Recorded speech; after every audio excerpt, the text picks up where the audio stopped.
إن الحمد لله نحمده ونستعينه ونستغفره ونستهديه ونتوكل عليه ونعوذ بالله من شرور أنفسنا وسيئات أعمالنا من يهد الله فلا مضل له ومن يضلل فلا هادي له وأشهد أن لا إله إلا الله وحده لا شريك له وأشهد أن محمدًا عبده ورسوله وسيده من خلقه وخليله بلغ الرسالة وأدى الأمانة ونصح الأمة فكشف الله به الغمة فاللهم صل وسلم وبارك على نبينا محمد وعلى آله وصحبه أجمعين. يا أيها الذين آمنوا اتقوا الله حق تقاته ولا تموتن إلا وأنتم مسلمون. يا أيها الناس اتقوا ربكم الذي خلقكم من نفس واحدة وخلق منها زوجها وبث منهما رجالا كثيرا ونساء واتقوا الله الذي تساءلون به والأرحام إن الله كان عليكم رقيبا. يا أيها الذين آمنوا اتقوا الله وقولوا قولا سديدا يصلح لكم أعمالكم ويغفر لكم ذنوبكم ومن يطع الله ورسوله فقد فاز فوزا عظيما. أما بعد. Recently we have all witnessed a heightened amount of hatred towards the Muslim community in this country. Recently we have all seen either crimes of hatred against Muslims or perhaps comments online showing disliking for the Muslim community and the Islamic religion as a whole. Just this morning I woke up for a message from my friend Malik, which was a YouTube link of a video posted as soon as yesterday. A documentary filmed in Birmingham by an American YouTuber titled, "Is Islam Taking Over the West?" And the idea of this documentary is to showcase how disintegrated the Muslim community is in the UK. Based a few steps away from our home here at the Wisdom Center in Small Heath, spewing hatred at our dear Muslim brothers and sisters. And while I was watching this documentary, seeing the unbelievable comments I was reading, I remembered the verse where Allah subhanahu wa ta'ala, He says, أَحَسِبَ النَّاسُ أَن يُتْرَكُوا أَن يَقُولُوا آمَنَّا وَهُمْ لَا يُفْتَنُونَ. Did the believers think, did the people think they would be left to say we believe without being tested and trialed? Did you think, O Muslims, that by the saying of we believe, your life is going to be butterflies and flowers and rainbows? Allah subhanahu wa ta'ala says, no, there is a law that is governing this universe, which is, you say we believe, Allah is going to trial you in your religion. What is the reason behind this trial? Allah subhanahu wa ta'ala says, فَلَيَعْلَمَنَّ اللَّهُ الَّذِينَ صَدَقُوا وَلَيَعْلَمَنَّ الْكَاذِبِينَ. And Allah subhanahu wa ta'ala will know who was truthful really in his religion and who was lying, whose belief in that statement of faith was because others said the same statement. It was because of culture. It wasn't because of firm belief rooted in the heart. And unfortunately, when we think about the reasons and the factors behind this hatred that is rising in this country against the Muslims, we find that there are certain reasons that go back to us as Muslims, where we are not doing ourselves a favor, whether in terms of rates of crime, whether in our own conduct and behaviors, whether in the way that we decide to interact with the rest of society. You'd think that a 6% minority of a community in a predominantly non-Muslim country would behave themselves better. But unfortunately, we have not done ourselves a favor or service, I must say, unfortunately. I want to present to you 4 points of how we can deal with this current situation that we are in. and how Allah subhanahu wa ta'ala perhaps gives us certain guidances in His book on how to tackle what we are going through. Number one, in times of stress and distress like the ones we are facing, it's very imperative and important that we encourage, that we heighten that point of unity in our community. It is very, very important that we try our best to bring together the hearts of the Muslims, whether on a religious level, whether due to family ties being cut because of trivial matters, whether because of cultural differences. We are Muslims, and Muslims before anything else. Allah subhanahu wa ta'ala tells us in Surah Ali Imran, وَاعْتَصِمُوا بِحَبْلِ اللَّهِ جَمِيعًا وَلَا تَفَرَّقُوا, and hold tight onto the rope of Allah subhanahu wa ta'ala and do not divide. In Surah Al-Anfal, Allah subhanahu wa ta'ala tells us, وَلَا تَنَازَعُوا فَتَفْشَلُوا وَتَذْهَبَ رِيحُكُمْ. Don't disagree amongst yourselves. Don't dispute amongst yourselves. Why, O Allah? Because Allah told us in the Quran, فَتَفْشَلُوا وَتَذْهَبَ رِيحُكُمْ, to the point where your weakness becomes apparent. You start disagreeing and disputing, and you start being fractured and segmented to the point where you no longer have your power and strength, as opposed to be if you were one and together. Think back to how the Prophet ﷺ was with his community, with his companions. They were one whole unit. They were one whole unit. Bilal radiallahu anhu, the Habashi, the Abyssinian black man, would be sitting alongside Abu Bakr as-Siddiq radiallahu anhu, the Qurayshi Arab man.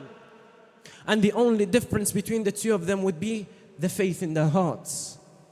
It is now the time to give up the reasons of sectarianism in our community. This is the time to say no more to the division that is spewed, whether because of race, whether because of culture, whether because of language, whether because of certain religious differences that we can look past and come together to face what we are going through. This is time to say enough of all of this.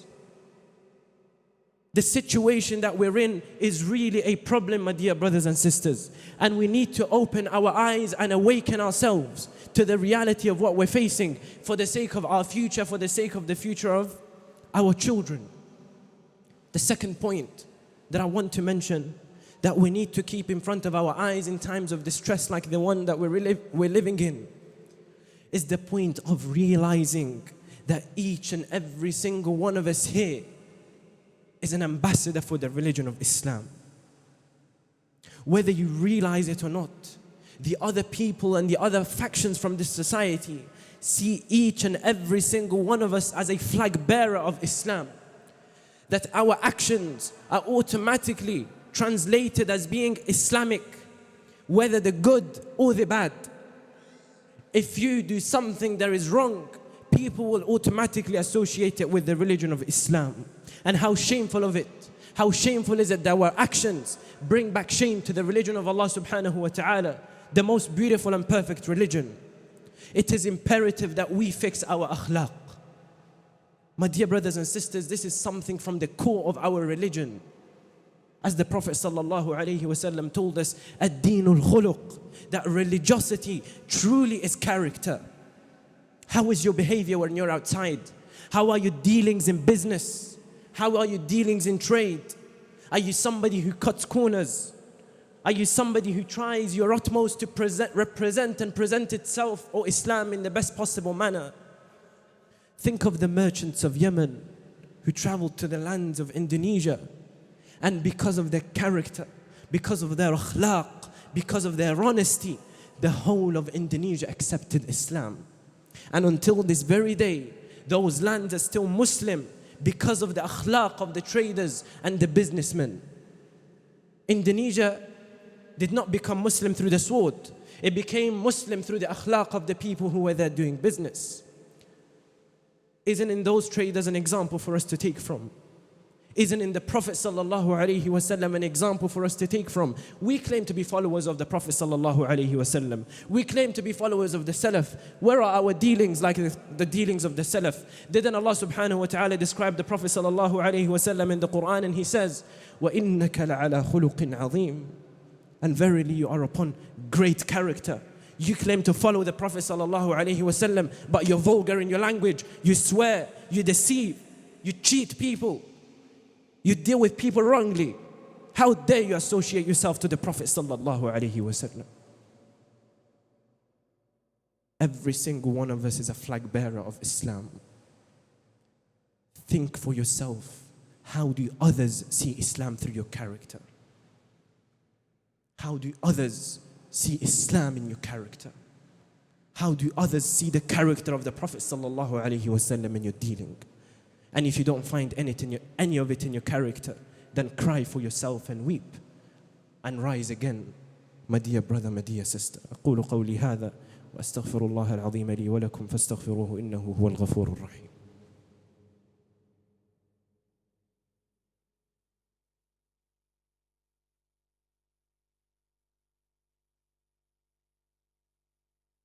بسم الله الحمد لله والصلاة والسلام على خير خلق الله وعلى آله وصحبه ومن والاه أما بعد.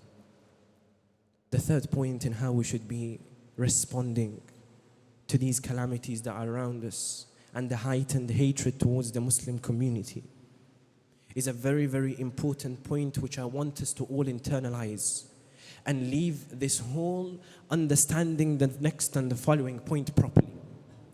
The third point is that we must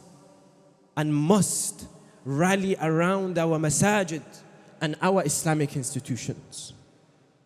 It is imperative that as a community we realize that the life of our community in terms of religion are the masajid, are the mosques, are the Islamic institutions, the Islamic schools.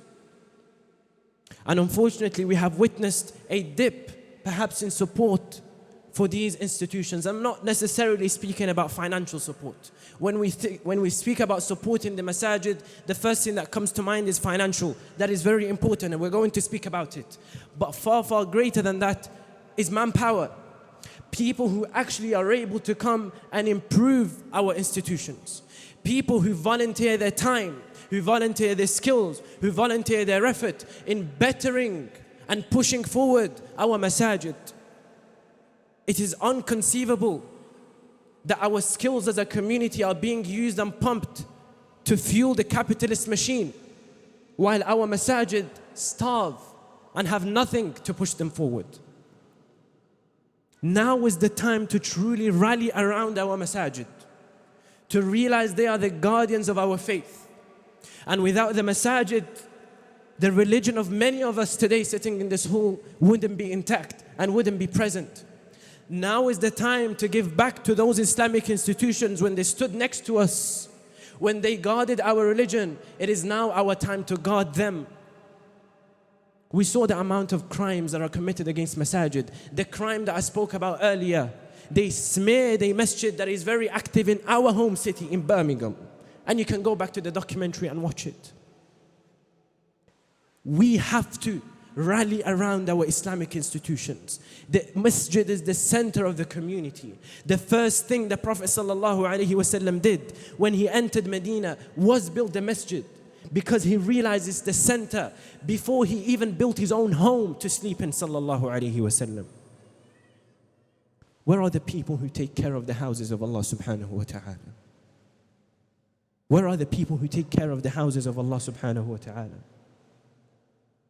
Our charity shouldn't be sent back home. It should stay locally in these institutions. We should be funding our programs. We should be funding the education of our next generation. Do we want Islam to stop with us and not continue to our children? The fourth point that I'm going to mention now. I'm speaking here to the dreamers. This fourth point speaks to the visionaries. This fourth point speaks to the people who care. This fourth point says it is time that we actually rise up and start building meaningful institutions in our community. Who are the people who are going to build the next institutions? I'm not speaking masajid. We have enough of them in Birmingham, alhamdulillah. I'm speaking about institutions of true impact. The people who are going to set up awqaf, endowments for the Islamic projects. Who are the people who are going to integrate technology and tech into the development of our community? Who are the people who are going to build the institutions for our youth and their development?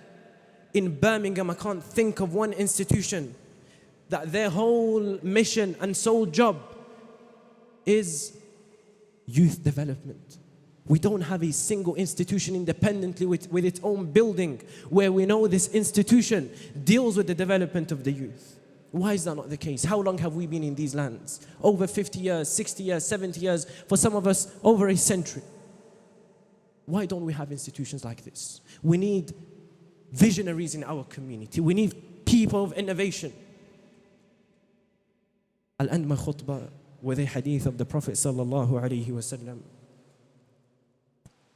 where he says, بادروا بالأعمال فتنا كقطع الليل المظلم. Hasten towards righteous deeds before trials like the darkness of the night fall upon you. Think about the darkness of these trials that the Prophet ﷺ is speaking about. Those when wealth doesn't matter anymore and all you think about is perhaps saving yourself and saving your religion. The Prophet ﷺ says, بَادِرُوا بِالْأَعْمَالِ, hasten towards righteous deeds. Those are the things that guard you. يُصْبِحُ الرَّجُلُ مُؤْمِنًا وَيُمْسِي كَافِرًا. A man wakes up in the morning as a believer, and by evening time, he's a disbeliever. وَيُمْسِي مُؤْمِنًا وَيُصْبِحُ كَافِرًا. In the evening, he's a Muslim man, a believing person. By the morning time, he's a disbeliever. يَبِيعُ دِينَهُ بِعَرَضٍ مِّنَ الدُّنْيَا. He sells his religion for something small of this dunya. May Allah subhanahu wa ta'ala protect us from the trial of religion. We ask Allah subhanahu wa ta'ala to protect us from the trials of religion. We ask Allah subhanahu wa ta'ala to protect us, our children and our community. Say Ameen. We ask Allah subhanahu wa ta'ala to protect Islam in our hearts and in these lands. Say Ameen. And we ask Allah subhanahu wa ta'ala that He uses us as a means of rising for Islam and the Muslims, Ya Rabbil Alameen. And we ask Allah subhanahu wa ta'ala that He betters our character, betters our behavior, and makes us a means for guidance for all of humanity. Inna Allah wa malaikatahu yusalluna ala nabi. Ya ayyuha alladhina amanu sallu alayhi wa sallimu taslima. Allahumma salli ala Muhammad wa ala ali Muhammad kama sallaita ala Ibrahim wa ala ali Ibrahim wa barik ala Muhammad wa ala ali Muhammad kama barakta ala Ibrahim wa ala ali Ibrahim fil alamin innaka Hamidun Majid. Inna Allah ya'muru bil adli wal ihsan wa ita'i dhil القربى وينهى عن الفحشاء والمنكر والبغي يعظكم لعلكم تذكرون واذكروا الله يذكركم واشكروه على نعمه يزدكم ولذكر الله أكبر والله يعلم ما تصنعون وأقم الصلاة.